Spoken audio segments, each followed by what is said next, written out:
Hello there, very good evening. Welcome to another edition of Primetime News on TV1. I'm Charlotte Benedict for the News First team. And I'm Theruni Karunaratna. Let's start off with a look at your headlines for tonight.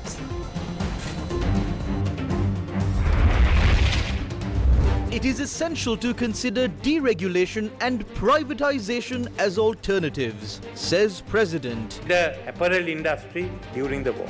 Nevertheless, today we can't have an economy dominated by the government, both in economic terms and also in terms of regulations. Steps taken to limit specialist doctors from leaving the country.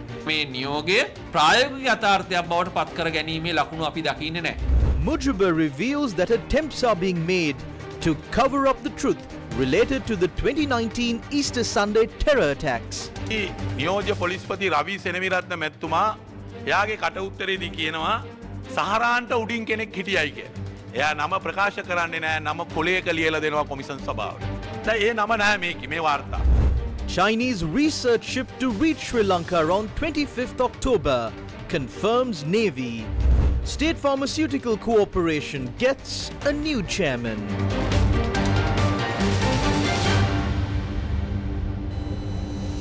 Onto those stories in detail now. President Ranil Wickremesinghe has said that sustaining an economy predominantly influenced by government control in aspects of ownership and regulation has become challenging.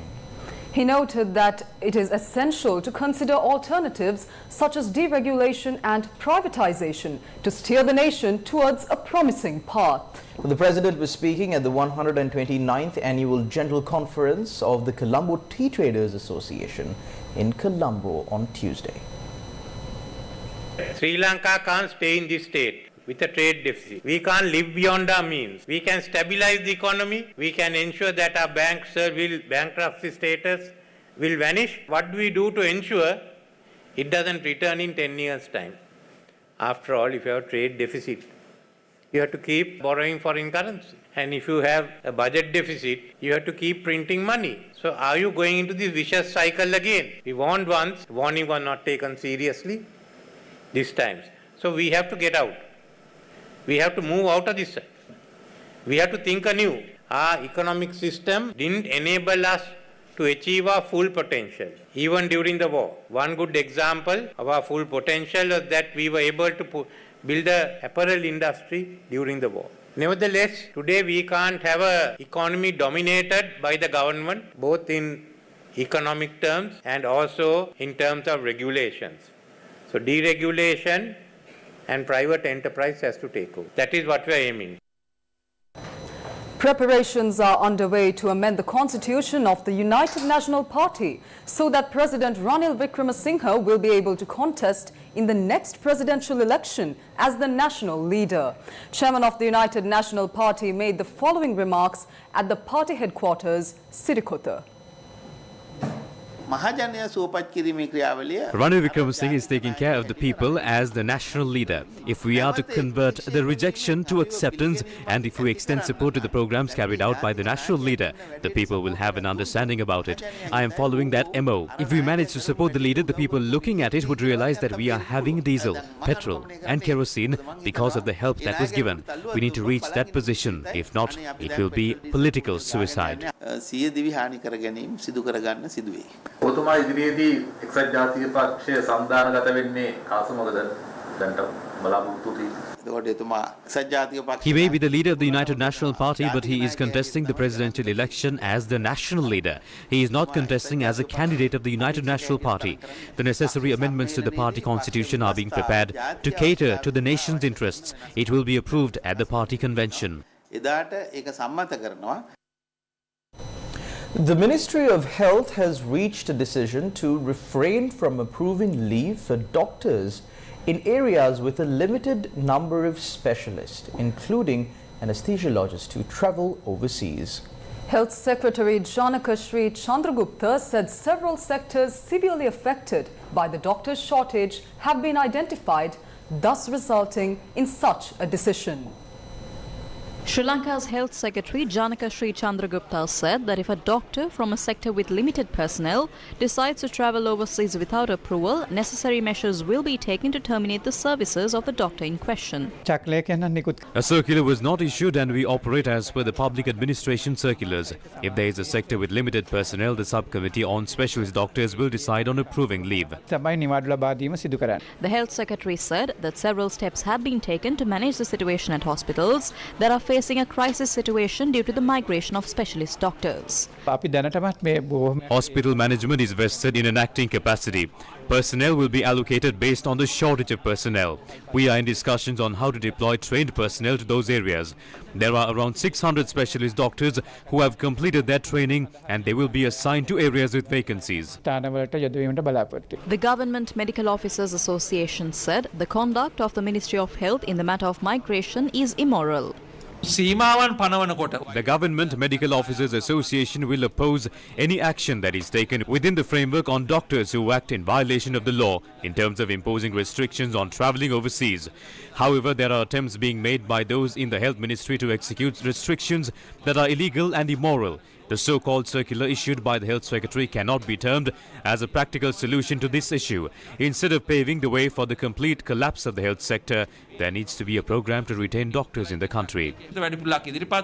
According to the 2022 annual report of the Central Bank of Sri Lanka, compared to 2021, migration of Sri Lankans saw a spike of 154.4%. 2,957 professionals with the highest educational qualifications migrated for work overseas in 2020. In 2022, that figure spiked to 14,307. In 2020, a total of 1,496 mid-level qualified professionals migrated, and in 2022, that figure spiked to 8,130.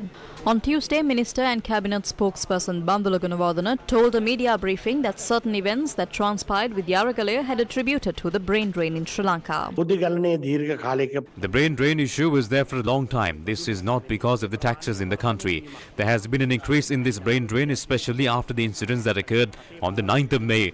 Professionals are suspicious about the future of the country. They wondered if the country can fall into chaos like this, where houses are burnt and presidents are chased away, and there is no stability in the country. What will be the future of our children in this country? The Government Medical Officers Association responded to the claims made by the Cabinet spokesperson. We believe the Cabinet spokesperson should be more responsible. He is spitting out our words without understanding the situation. Making such statements brings disrepute to the post of Cabinet spokesperson. It is very unfortunate that the issue is being linked to the Aragale or related events. Why are professionals leaving the country? Dr. M. Ganeshamurthy from the University of Colombo elaborated on the matter. The main reason is the excessive and unbearable taxes that were introduced by the government. In addition, professionals are not certain about the future they have in Sri Lanka.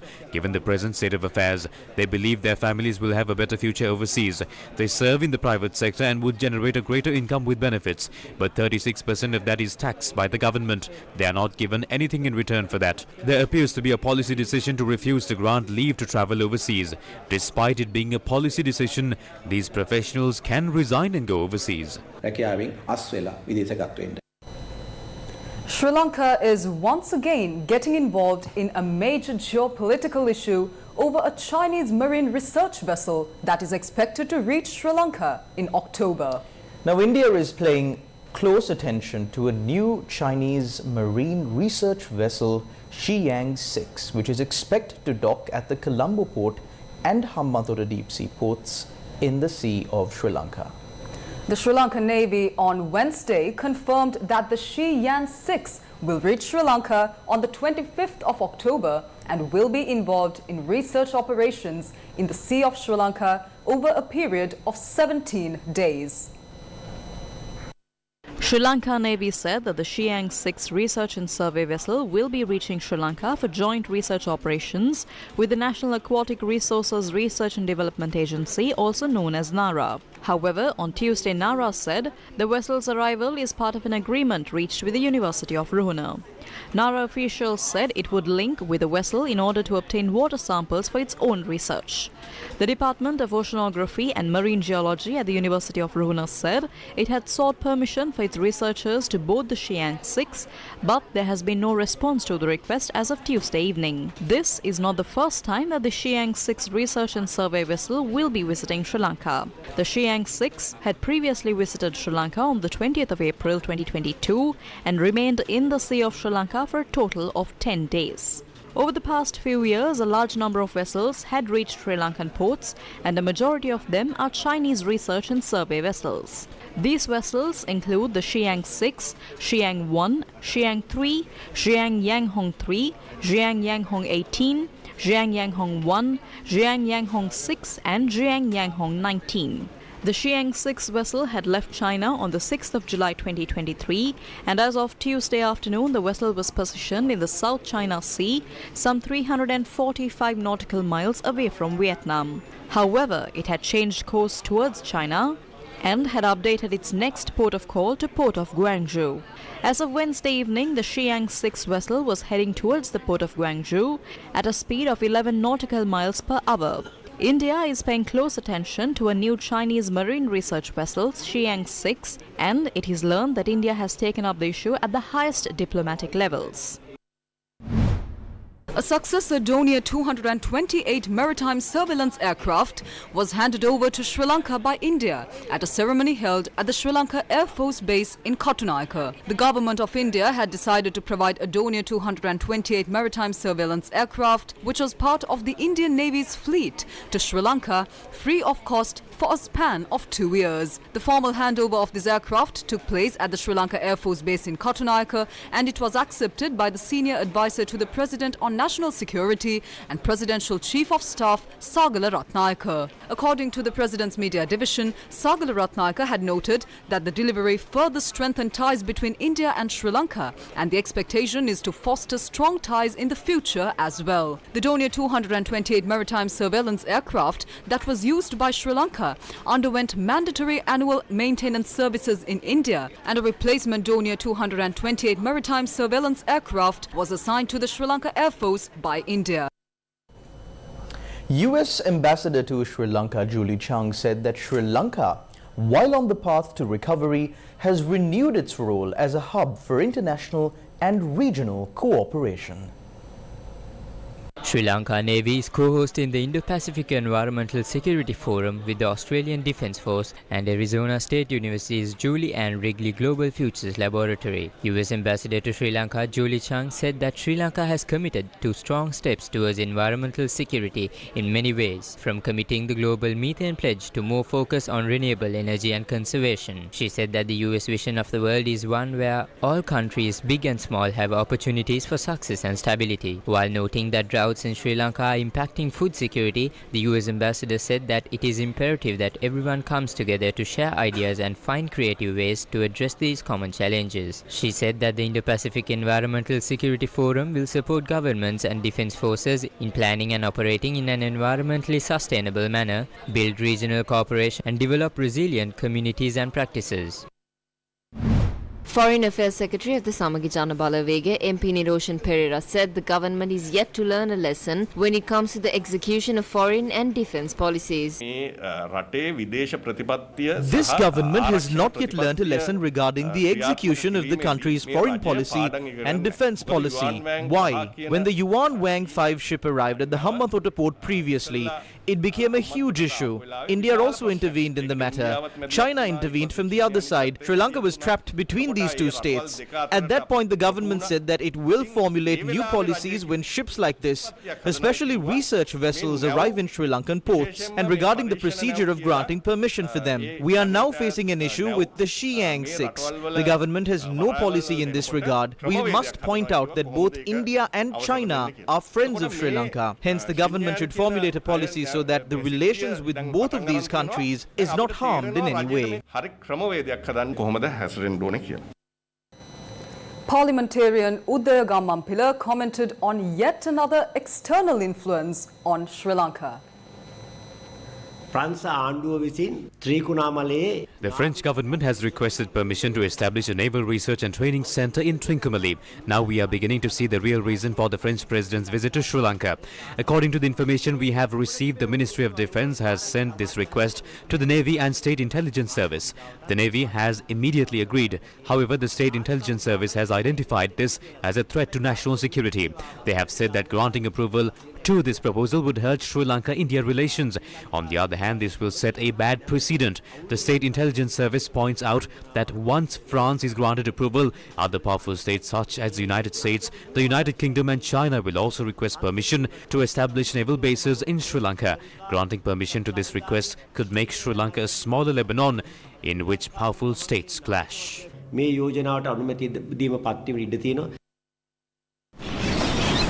The ever-picturesque Sea of Sri Lanka, an eye-catching spectacle, is a blessing to my nation. Surrounding our mother with the protection of a father. The Sea of Sri Lanka.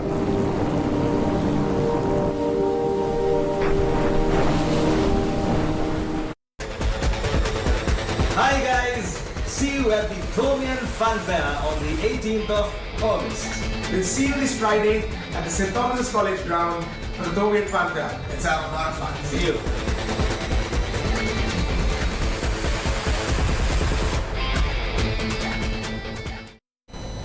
Welcome back to the news. Former lawmaker Mujibur Rahman says that there is an attempt to cover up the truth behind the Easter Sunday terror attacks. The former parliamentarian was speaking about these attempts at a media briefing held in Colombo. We are not the only ones who are speaking of this conspiracy. Former Attorney General Dappula de Oliveira was a person who had read all documents, including commission reports regarding this attack. Dappula de Oliveira, who read all of these, also said that this was a conspiracy. A parliamentary select committee was appointed to probe this attack. President Maithripala Sirisena appointed a commission. When you read all of these reports, many details are revealed, but these matters have not been investigated. Even the teams that were investigating these matters were changed after Gotabaya Rajapaksa came into power. I believe that the most number of suspects connected to this incident were arrested when Ravi Senaviratne was the DIG in charge of the Criminal Investigations Department, along with Shani Abesekara.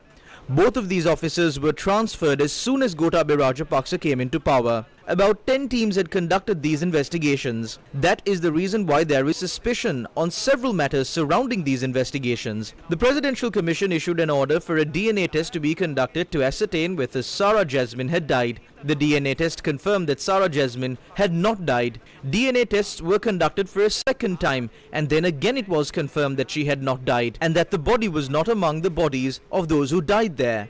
But 4 years after that, they conduct another DNA test and say that Sarah Jasmine has died. This is 4 years later. There were no corpses that had not been identified, but after 4 years they discovered that Sarah Jasmine was there and her corpse was there as well. It is because of details like this that everyone suspects this to be a conspiracy. Next, when testifying before the Presidential Commission, DIG Ravi Senaviratne says that there was a person above Zaharan. He said that there was a person above Zaharan and I couldn't arrest him during my time in office. The Commission then questioned him on the name of this individual. Ravi Senaviratne does not say this name out loud, but instead writes it on a piece of paper and hands it over to the Presidential Commission. That name has not been included in this report. About 80 pages of this Presidential Commission report has been removed. මේ ජනාධිපති commission සභාවේ පිටු 80 ගාණක් විතර වගේ ඒක අයින් කරලා තියෙනවා. පොතක් එලි දැක්වුවා මහාචාර්ය රෝහන් ගුණරත්න විසින් ලියන ලද. Professor Rohan Gunaratne published a book written by him in Sinhala and English. The title of the Sinhala book calls it A Mass Murder on Easter Sunday. He's trying to highlight 2 points in his invitation, his speech and his book. First, he's trying to highlight the fact that the ISIS is the reason for the Easter Sunday attack and that a group of Muslim extremists who had contact with them had carried out the attack. Secondly, he is attempting to say that this incident did not lead to a political change. He says that this attack was carried out by a group of extremists and terrorists. But what is the reason for him to do this? Who pushed him here? What is this backdrop? Was there really a connection between them and ISIS? There have been 5 investigations conducted into Zaharan Hashim and his group. There is not a single point in any of those investigation reports that say that it was ISIS who are the reason for the attack. Zaharan is an extremist, but Zaharan and his group had only quarreled with another Muslim group. A fire had broken out on the second floor of the Ministry of Finance building on Wednesday. It was reported that the blaze was caused by an electrical short circuit.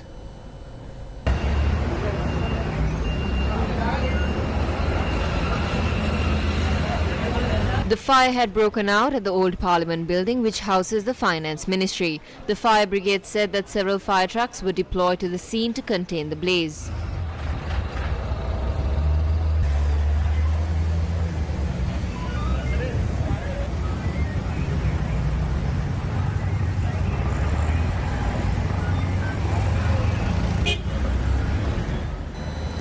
Dr. Sarath Liyanage, who served as the chairman of the State Pharmaceuticals Corporation of Sri Lanka, has been replaced with a new chairman. Dr. Ajit Mendes was appointed as the new chairman of the State Pharmaceuticals Corporation of Sri Lanka. Dr. Mendes was presented with a letter of appointment by the Minister of Health hours before the latter left for India to attend a summit organized by the World Health Organization. Dr. Mendes served as the Director General of Health Services as well. The Frontline Socialists Party also expressed their views on this matter. According to sources at the Ministry of Health, all the details that were revealed regarding the scam involving lenses has been proved to be correct during an investigation into the incident. They decided to call for a tender to purchase 100,000 lenses. They could have called for one tender for all 100,000 of the lenses. A department cannot make purchases beyond 200 million rupees. They attempted to break down these purchases and issued 9 separate tenders. That is how they tried to purchase all 100,000 lenses. There were other irregularities in this process as well. They awarded the tenders to the company that quoted a higher price and not the company that quoted a lower price. The company that the chairman of the SPC intervened for. They attempted to act as if this company was for the United Kingdom and bring down lenses to the country from India. They are trying to pin all of this only on the chairman of the SPC. Sack him and then save the rest. The Minister of Health must be responsible for this. All other high-ranking officials at the Ministry of Health must be held responsible. Just after Ranil Wickremesinghe assumed the office of President, the first thing that he did on the morning of the 10th of July was appointing this man as the chairman of the SPC. So what is the truth behind this? Who is controlling these corrupt individuals?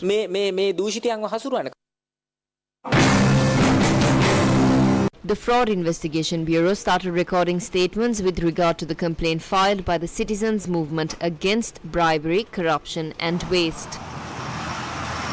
The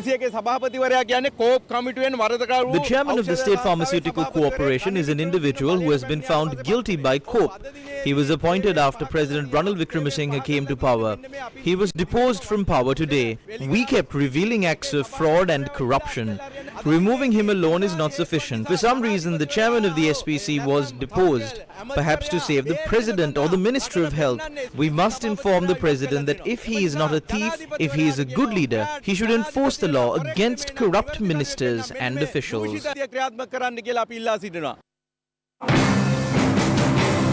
The former chairman of the State Pharmaceuticals Corporation of Sri Lanka, Sarath Liyanage, said that the health minister had noted that the reason for his removal was that the president's office was not pleased with his conduct. Sarath Liyanage also said that the minister had informed him that his dismissal was also over an issue surrounding lenses. The former chairman of the State Pharmaceutical Corporation of Sri Lanka denied all allegations levelled against him and said that he had no connection to those tenders. He pointed out that a leading medical supplier is behind his removal from the post of chairman of the State Pharmaceuticals Corporation of Sri Lanka. Now, government factions are making conflicting statements regarding the lease of airtime of Channel I of the Sri Lanka Rupavahini Corporation to the Lanka Group.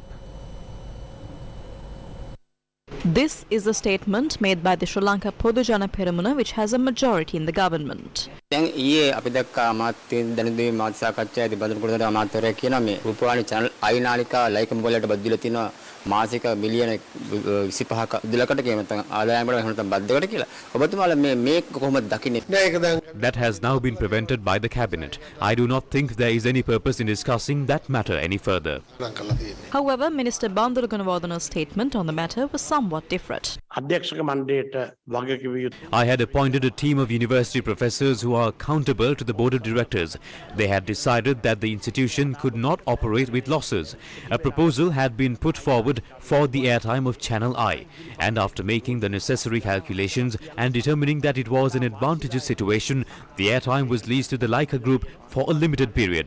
The airtime was leased for air sports and cricket. The board operates the institution, and they decided on the operations. When decisions are taken, they do not need to be presented to the cabinet. I withdrew the proposal put forward to the cabinet. Who is telling the truth? News first with the people. Up next is Crime Watch.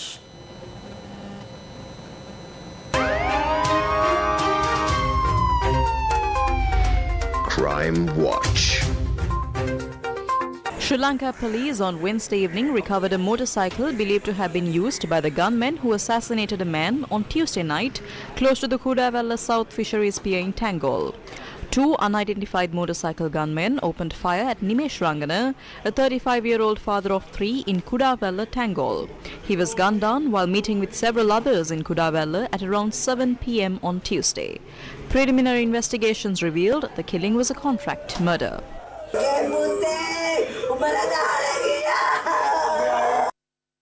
A body of a man was discovered on an abandoned coconut plantation in Bodalakanda, Dikwalla. The deceased was identified as Sanjeeva Pushpakumara from Mathura, a 43-year-old father of one. Sri Lanka police said the deceased had been escorted to the location and then shot and killed on sight. The motive for the killing is yet to be determined. Parliamentarian C.V. Vigneshwaran convened a media briefing and spoke about several assurances given to him by the President during a meeting on Tuesday. Acharya Vigneshwaran. Yesterday, myself and Dr. Vigneshwaran, along with a person named Kurunathan, who served as the Land Commissioner of the Eastern Province, met with the President. He said that the Committee on Devolution will start from the 1st of September. He said that it will be conducted under the supervision of the Prime Minister. The President also said that initially there will be 5 members to this committee and more members will be added gradually. He said that the 5 members appointed to this committee are people who have some knowledge on this matter. This committee has been appointed to advise them on how best the 13th Amendment to the Constitution can be enforced, the shortcomings in the amendment and how the 13th Amendment can be enforced in a manner that benefits all 9 provinces. He said that specific laws to be enforced in the different provinces have not been drafted and that the Committee on Devolution will have to decide on this matter. The President also said that an advisory board will be appointed and it will comprise of MPs from the province, where they will get together and identify the issues faced by those provinces and what statutes and laws should be drafted in those provinces and advise the government on those matters. The 115th birth anniversary of Japanese philanthropist Takiko Yoshida, who rendered great services to Sri Lanka's preschool education, was marked on Wednesday. The 115th birth anniversary of Japanese philanthropist Takiko Yoshida, who rendered a great service to Sri Lanka's preschool education, was marked on Wednesday at the Savagaskanda Yoshida International School. The President had also issued a message to mark the occasion, and it was delivered by the principal of Yoshida International School, Brigadier Uday Aryaratna.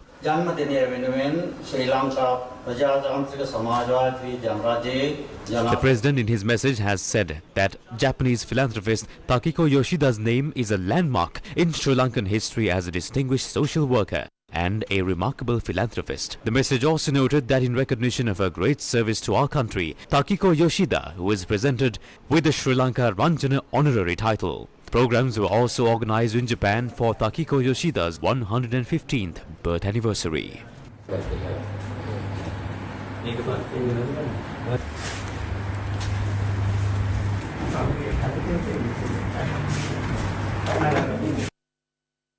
ලංකාවට ජපානය හඳුනා දුන්නා වගේම මම හිතනවා The Yoshida Foundation was instrumental in establishing the first Theravada Buddhist temple in Japan. She was relentless in her actions to support Anagarika Dharmapala, to aid him in his endeavours of the Sinhala Bauddha newspaper, to continue dispensaries and to launch 125 schools across the island and even to train bhikkhus. This birth anniversary is a way of us showing gratitude.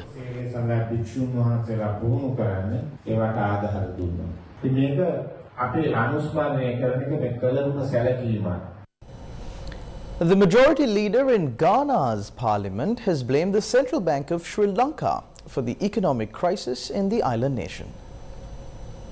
The majority leader in Ghana's parliament, Osaike Mensah Bonsu, said the situation in Sri Lanka worsened because the central bank could not support the economy. He took Sri Lanka as an example to give grounds to his point, stating that there is no part of the constitution in Ghana that mandates the Bank of Ghana to report all its activities and transactions directly to parliament. He said the obligation of the central bank directly to parliament was to present foreign exchange receipts to the house periodically, something the Bank of Ghana had always complied to. The Bank of Ghana posted significant losses of 60.81 billion Ghanaian cedi for the 2022 financial year as a result of its decision to take a hit for the country by taking a 50% haircut in the domestic debt exchange program. According to reports, he said that Sri Lanka found itself in the same economic situation, but because its central bank was not in a position to support, their situation got worse and have still not been able to recover.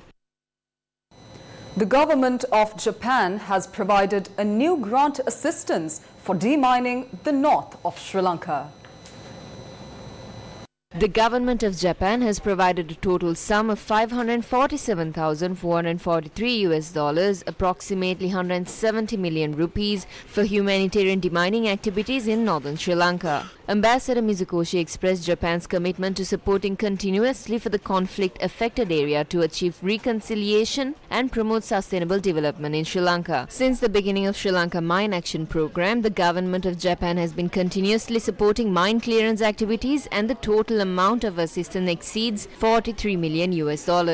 Development of the conflict-affected regions is one of the priority areas in Japan's official development assistance policy to Sri Lanka. This financial year's project is expected to enable resettlement of over 400 internally displaced people and enhance their livelihoods for over 2,300 individuals directly or indirectly by clearing contaminated lands in Kilinochchi, Mullaitivu districts.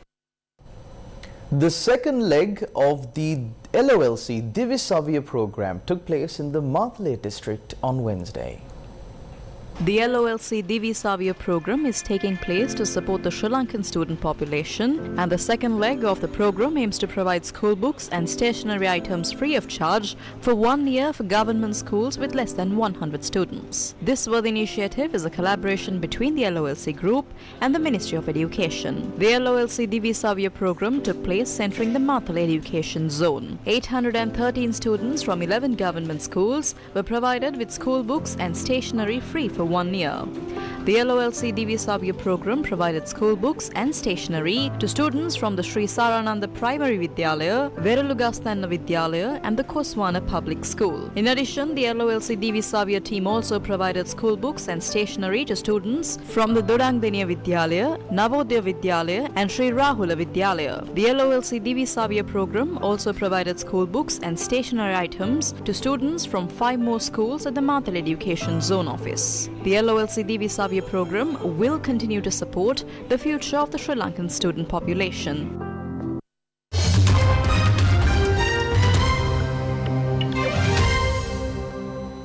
A district and sessions court in Islamabad has rejected incarcerated Pakistan Tehreek-e-Insaf chairman and former Prime Minister Imran Khan's plea seeking an extension in interim bail in 6 cases related to the May 9th incidents. The Pakistan Tehreek-e-Insaf chairman and former Prime Minister Imran Khan arrested in a corruption case on May 9 this year triggered violent protests with the party supporters attacking defence and military installations in many parts of the country. Hundreds of PTI workers and leaders were arrested for their alleged involvement in the riots, while the authorities had accused the former premier of being the mastermind of the violent protests. The judge announced the verdict on Tuesday, saying that it would be convenient if the former Prime Minister, who was removed from power via a parliamentary vote last year, joined the investigation related to the cases.